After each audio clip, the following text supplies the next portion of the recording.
এখন তো নামাজের সময়ও না। জানিস হ্যাঁ ধান লাগাই হয়েছে খাই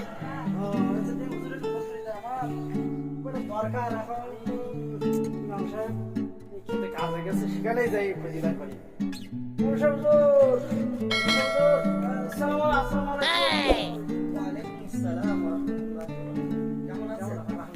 আপনি কেমন আছেন? কাজ কাম করছিলাম তো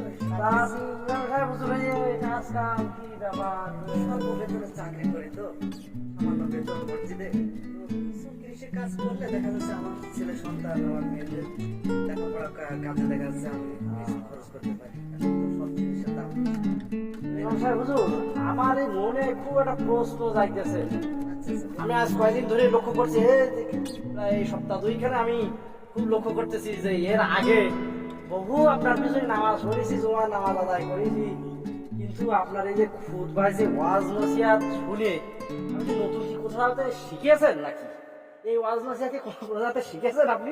কেন নতুন মনে হচ্ছে? হ্যাঁ, ওয়াজ নসিহত করে নতুন নতুন মনে আছে। এই ধরনের হক কথা আর এই ধরনের ভালো কথা তো আগে 20-25 বছরে আপনার বলতে শুনিনি।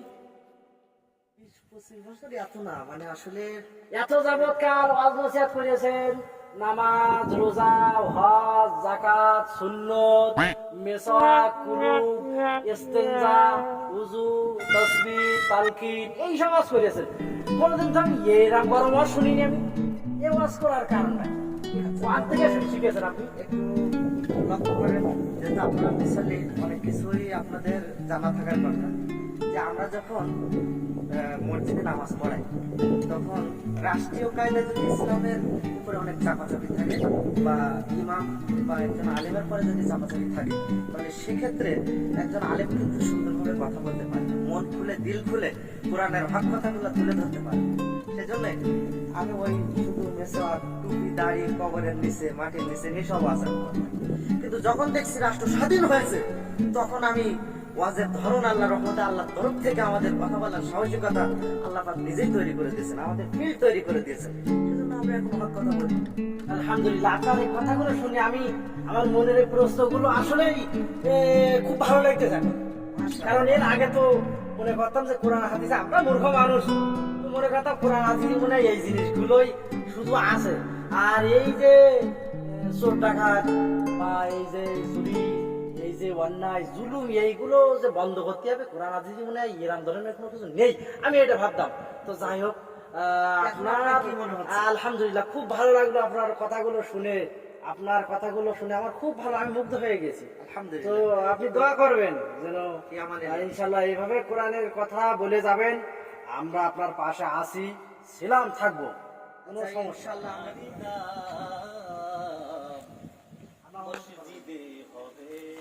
আরে হুজুরা সব আপনার মাঠে কেন? কি আসসালামু আলাইকুম। ওয়ালাইকুম আসসালাম। মাঠে কি অবস্থা? আমরা একটু কথা বলছিলাম। শুনেন, আপনারা যে আলাপ আলোচনা করছেন আমি কিছুটা শুনেছি। তো আমার কথা হচ্ছে কি, কিছু আলেম আছে এই পেট আছে না, পেট শুধু পেটের কাজ করে, পেটে।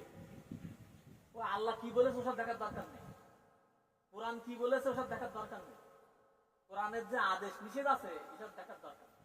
আপনি নাই সমাজের চাপে, সভাপতির চাপে, সেক্রেটারির চাপে, কাফের চাপে, মুনাফিকের চাপে কেন সত্যি কথা বলেন।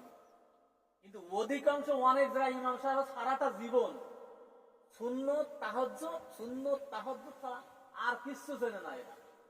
আর বছরে বছর জমি কেনে শহরের মুখে, বছরে বছর জমি কেনে, তাবিজ কবজ করে শুধু ফুদায় আর জমি কেনে। এরা ওই আল্লাহর দিন কায়েম হোক, আল্লাহর কোরআনের দিন কায়েম হোক, এসব এরা চায়। আচ্ছা, তো ভাইজান আসলে এই কথাটা আপনার এবং আমাদের সবারই মানা দরকার যে আমাদের প্রত্যেকেরই কোরআনের আইন সমাজে, রাষ্ট্রে এবং সর্বক্ষেত্রে আমাদের কোরআনের আইনটাকে বাস্তবায়ন করতে। যারা বলে না তারা আসলে দায়িত্বটাকে এড়িয়ে যাচ্ছে। আর এই দায়িত্ববোধ, এই কর্তব্যটা আমাদের সবারই। আপনারা দুইজন আছেন, খারাপ বলেছি? হ্যাঁ, কথা আপনার ঠিক আছে। তবে ভাই, কথাটা হলো আমাদের এই সময় এই আলোচনা আমরা যদি না করি, এই আলোচনাটা যদি না করি, আমাদের উচিত যে জুলুম বিদায় নিয়েছে বা আমাদের একটা শান্তির দেশ, শান্তির সমাজ তৈরি হয়েছে, এখানে আমাদের উচিত যে আমরা সবাই একে অপরের কাঁধে কাঁধ মিলিয়ে হ্যাঁ। কারোর ভিতরে যদি ভুল থাকে তাকে ভুলটা ধরিয়ে দিয়ে বন্ধু রূপে তার পাশে যে আমাদের ঐক্য করতে হবে। যতদিন পর্যন্ত আমাদের এই ঐক্য না থাকবে ততদিন পর্যন্ত এই আলেমেরা দাওয়াতের মধ্যে দিয়ে আমরা তাদেরকে একই সাথে মানে আমাদের সঙ্গে তাদেরকে অ্যাক্টিভ করানোর চেষ্টা করি। আমাদের ভিতরে আমরা যেরকম এখন সত্য কথাগুলা সমাজে উপস্থাপন করছি, এখন যেরকম আমরা এই কোরআনের কথাগুলা সত্য কথাগুলা তুলে ধরতে পারছি, মূল শুধু- কথা হলো মূল কথা হলো আমাদের আকীদা। আমাদের আকীদাগত ফারাক থাকতে পারে কিন্তু ঐক্যগত কোনো ফারাক থাকবে না। আচ্ছা ঠিক আছে, তাহলে চলেন, আমাদের সময় হয়ে গেছে, আমরা নামাজের দিক দিয়ে মসজিদের দিকে চলে আসি।